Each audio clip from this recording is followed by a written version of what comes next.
Bonjour et bienvenue sur ce webinaire consacré au parcours de formation de la School Academy. Donc, je suis Delphine Méhalel, directrice de la School Academy, donc le centre de formation au numérique dédié aux enseignants, et je suis accompagnée d'Alexandra Mounier. Bonjour à tous, Alexandra Mounier, je suis directrice de projet manuels et ressources à la région Île-de-France. Voilà, donc avant de démarrer, je vous propose de regarder un petit peu le fonctionnement de ce webinaire. Alors on va être juste là, voilà. Vous avez en fait un espace pour poser des questions, c'est plutôt cet espace-là qui est important à connaître. On essaiera d'y répondre au fur et à mesure, et sinon à la fin de la présentation, il y aura un temps dédié aux questions-réponses. Alors, c'est parti. Pourquoi cette présentation et pourquoi ce webinaire? Eh bien, tout simplement parce qu'on voulait vous parler des parcours de la School Academy et de rentrer un petit peu plus dans les détails de nos parcours de formation. On va commencer avec Alexandra qui nous présentera un peu le contexte de la mise en place de ces formations. Ensuite, moi, je vous présenterai en détail les programmes des parcours. Et puis enfin, on conclura sur la mise en place d'un projet numérique de formation au sein de votre établissement et comment ça peut se mettre en place. Alors voilà, comme je vous l'ai dit, bon, c'est une toute petite introduction. L'idée, c'est vraiment de donner un peu plus de notoriété au parcours de formation de la School Academy, parce qu'on n'est pas encore assez connu et c'est dommage. Et puis voilà, de vous parler un petit peu des nouveautés qu'on a prévues aussi sur ces parcours de formation. Alors Alexandra, c'est à toi.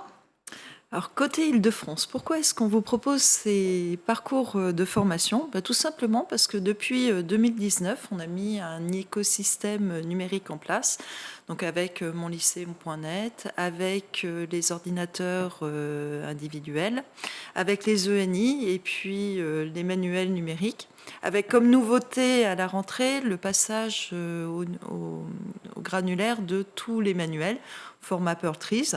Et donc, voilà, on souhaite que vous puissiez prendre en main tout cela facilement. Et donc, voilà, d'où ces propositions de formation. Ce sont des prises en main et elles sont faites par notre partenaire, la School Academy.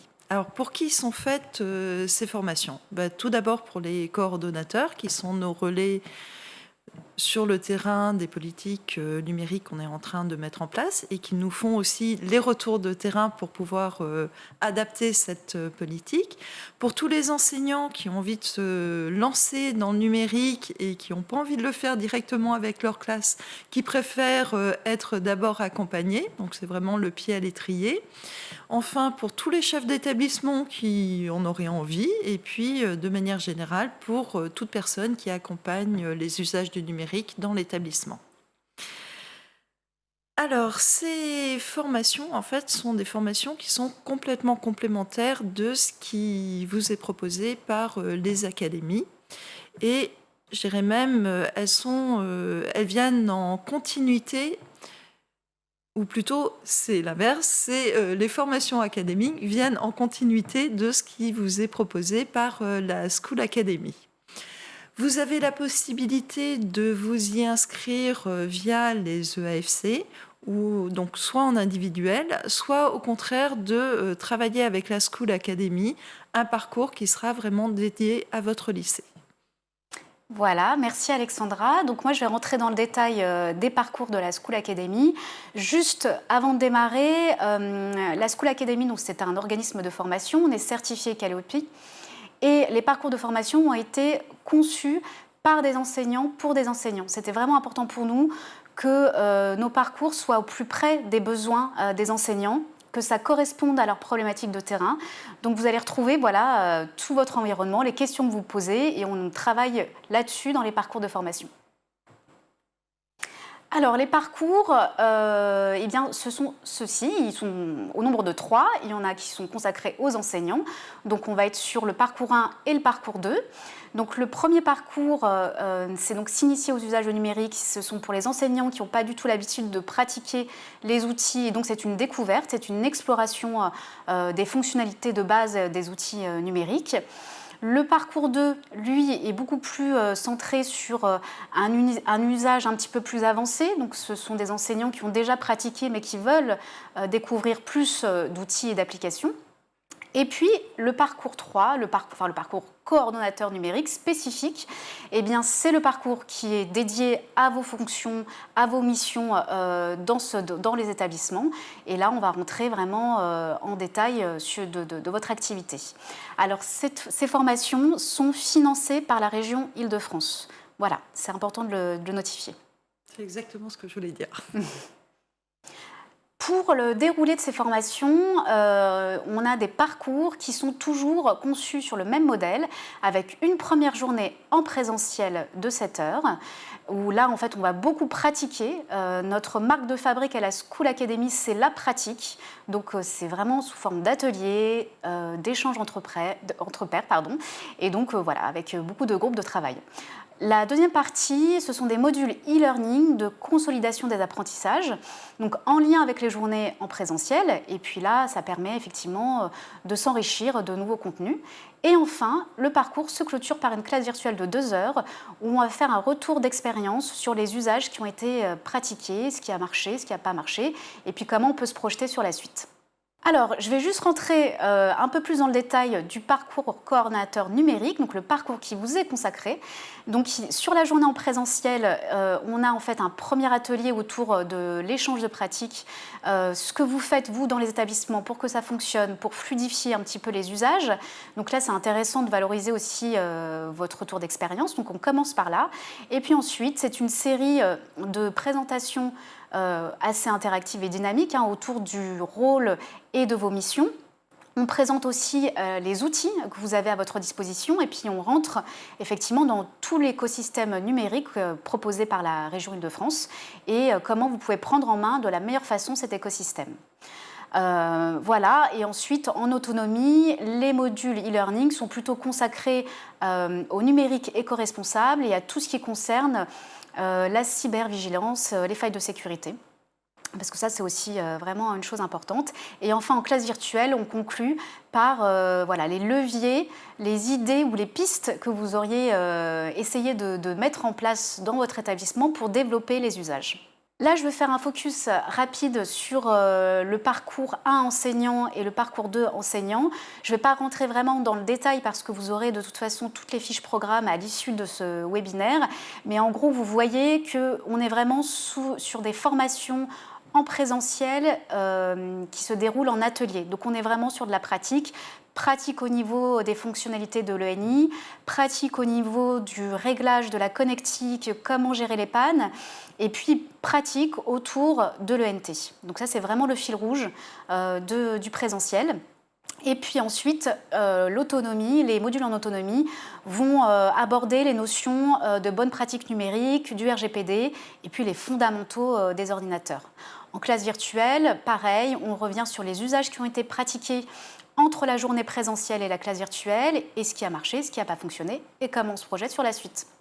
Et là, je vais interrompre Delphine. Un élément qui est très important pour nous, c'est que la School Academy dispose absolument de l'écosystème de la région. Donc, quand vous allez venir en formation, vous allez retrouver des ENI qui sont mis dans les établissements. C'est monlycée.net, Pearl Trees, vous retrouvez exactement tous ces éléments. Voilà, et parcours 2, effectivement, c'est la même logique, sauf qu'on va un petit peu plus loin dans l'exploration de l'ENI, dans l'exploration d'autres applications numériques, et puis voilà, on est toujours sous forme d'atelier, donc ça c'est vraiment ce qui est intéressant, et c'est ce qui plaît aux enseignants qui viennent à la School Academy. Et en autonomie, on propose aux enseignants de découvrir d'autres applications numériques. On travaille aussi sur la sécurité et la violation des données personnelles, ça c'est une donnée importante. Et puis pareil, vous connaissez la logique maintenant, classe virtuelle, retour sur les usages, et puis ce qui a marché, ce qui n'a pas marché, et on se projette sur la suite. Alors, vous l'aurez compris, on a des points forts à la School Academy. C'est vraiment déjà qu'on a des parcours clés en main, vous voyez, avec le présentiel, le e-learning et la classe virtuelle. On est sur voilà, à la fois un premier niveau d'usage et pour aller un petit peu plus loin, le parcours coordonnateur numérique est aussi fait pour bien prendre en main en fait, tout l'écosystème numérique de la région Île-de-France. On est à la fois sur des usages, mais aussi on est sur la culture du numérique. On donne du sens aussi à ces outils. Pourquoi c'est intéressant de les utiliser en classe? Qu'est-ce que ça peut apporter? Donc le sens est important. Et puis, voilà, vous l'avez aussi compris, beaucoup de pratique, encore de la pratique. L'idée, c'est que les enseignants repartent en confiance et en réassurance. Et enfin, voilà, on fait les formations à la School Academy parce que c'est un lieu aussi assez unique. Voilà, on rentre dans la modernité, on rentre dans l'esprit numérique quand on vient à la School Academy. Donc c'est important voilà, de vous accueillir dans nos locaux et puis c'est faire un pas de côté aussi sur votre environnement d'établissement. Donc c'est intéressant aussi pour la créativité, pour avoir des idées. Voilà. Les modalités hybrides qu'on propose, c'est aussi intéressant pour vous parce que vous allez vivre en tant qu'apprenant du présentiel enrichi avec le numérique, du distanciel en autonomie et du distanciel en synchrone avec un formateur. Donc, en tant qu'apprenant, vous allez vivre différentes modalités et ça aussi, ça peut vous inspirer, ça peut vous donner des idées pour penser à des séquences pédagogiques hybrides en classe avec vos élèves. Et puis, voilà, ce qu'on veut vraiment dans nos ateliers, dans nos formations, c'est que les enseignants, les coordonnateurs numériques échangent ensemble. Voilà, ils ont des idées, ils ont déjà des pratiques. Donc, on a mis en place un dispositif voilà, pédagogique à l'intérieur de nos formations pour que l'échange puisse se faire. Et ça, c'est important pour nous aussi en termes de valeur ajoutée pédagogique de nos formations. Alors, projet numérique. Vous l'avez vu avec Alexandra, vous pouvez vous inscrire de manière individuelle auprès des EAFC, mais ce qui peut être intéressant, c'est de construire un projet numérique de formation avec votre chef d'établissement. Alors pourquoi ? Parce qu'en fait, ça permet d'impulser une dynamique numérique voilà, avec tous les enseignants, avec le chef d'établissement qui est dans la boucle. Et donc, ça c'est vraiment pour développer les usages, c'est vraiment intéressant. Ça permet aussi d'homogénéiser les pratiques et de mettre tout le monde à niveau, en tout cas sur un premier niveau. Et ça aussi, c'est intéressant. Ça permet aussi de créer des groupes d'entraide sous forme de binômes, de tutorat. Parce qu'en fait, quand on a l'ensemble d'un établissement qui vient, voilà, il y a des enseignants qui sont très à l'aise, d'autres moins à l'aise. On peut repérer en fait voilà, des binômes et ça continue après d'exister après les formations dans l'établissement. Et puis là aussi, vous êtes coordonnateur numérique, vous le savez, vous êtes très souvent sollicité par les enseignants sur des questions techniques ou pédagogiques autour du numérique. Et là, ça peut vous permettre de vous décharger, d'avoir des enseignants qui viennent en formation. Et voilà. Et si ce sont l'ensemble des enseignants qui viennent en formation, eh ben, ça permet vraiment de vous soulager. Alors nous, ce qu'on propose, c'est deux façons de procéder. Soit, évidemment, vous pouvez venir, vous déjà, en premier lieu, faire le parcours de formation, mais vous pouvez venir aussi accompagner d'une dizaine d'enseignants qui seront en fait des ambassadeurs du numérique avec vous, qui vont vous accompagner dans vos missions, qui vont vous décharger aussi. Et donc, voilà, vous aurez une petite brigade pour vous accompagner dans vos missions. Donc ça, c'est la première solution. Et l'autre solution que nous, on favorise, parce qu'on a déjà fait ça avec 5 lycées cette année, et on a de très bons résultats, c'est voilà, de faire partir l'ensemble des enseignants vraiment pour cette question de mise à niveau de l'ensemble des enseignants. Tout le monde aura au moins un premier niveau d'usage et ça c'est très intéressant aussi pour voilà, embarquer tout le monde dans la même dynamique. Alors comment ça peut se dérouler ce projet? Eh bien effectivement nous on peut travailler avec vous et le chef d'établissement un projet qui peut être personnalisé autour du numérique. On peut aussi personnaliser les programmes. On va aussi travailler l'accompagnement pour, par exemple, communiquer autour de ce projet auprès des enseignants de l'établissement. On peut faire aussi un diagnostic, un test de positionnement. Est-ce qu'on est plutôt sur du niveau 1, du niveau 2 voilà, donc ça peut être intéressant. Ensuite, les formations se déroulent au sein de la School Academy. On fait un bilan post-formation, là aussi pour savoir voilà, ce qui a fonctionné ou ce qui n'a pas fonctionné et comment on peut remédier à cela. Et puis on fait quand même un suivi pour ne pas vous laisser comme ça, mais pour vraiment, voilà, nous on veut vous accompagner jusqu'au bout sur le développement des usages numériques dans votre établissement. Voilà, alors pour travailler ce projet numérique avec nous, vous avez un QR code qui s'affiche, vous pouvez le scanner et là vous aurez toutes les informations pour voilà, la démarche détaillée pour travailler un projet numérique de formation avec la School Academy. Alors, est-ce qu'il y a des questions sur la présentation que je viens de réaliser? Alors oui, j'ai une question sur la formation est financée par la région Île-de-France, mais est-ce qu'on doit avancer les frais? Pas du tout. Donc les frais sont pris directement en compte par la région Île-de-France. Donc soit par le biais des EAFC si vous êtes inscrit comme ça ou directement. Mais voilà, les frais sont gérés entre la School Academy et nous. Vous n'avez rien à avancer.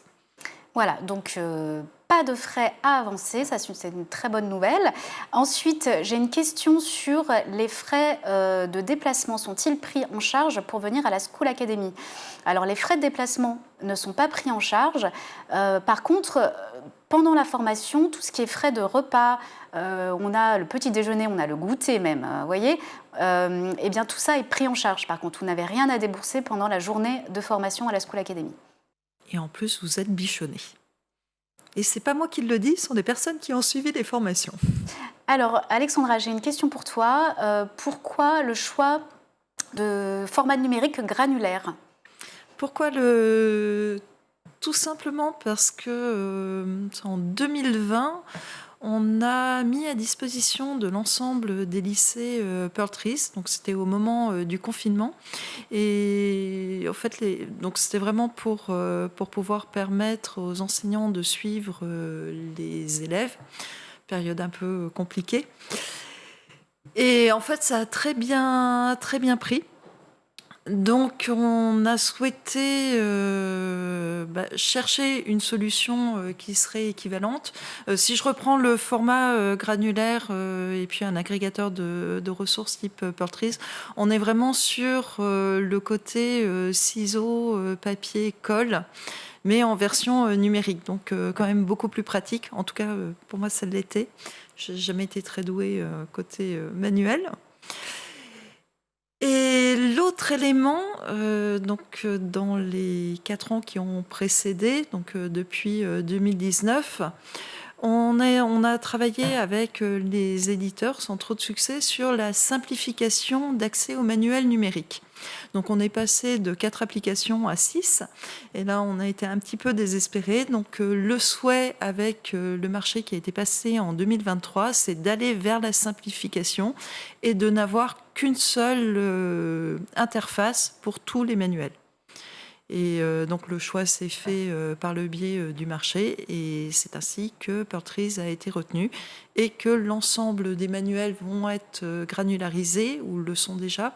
Donc pour les séries générales et technologiques, pour les voies générales et technologiques, ce sera dès la rentrée 2024 et pour les pros, ce sera en 2025.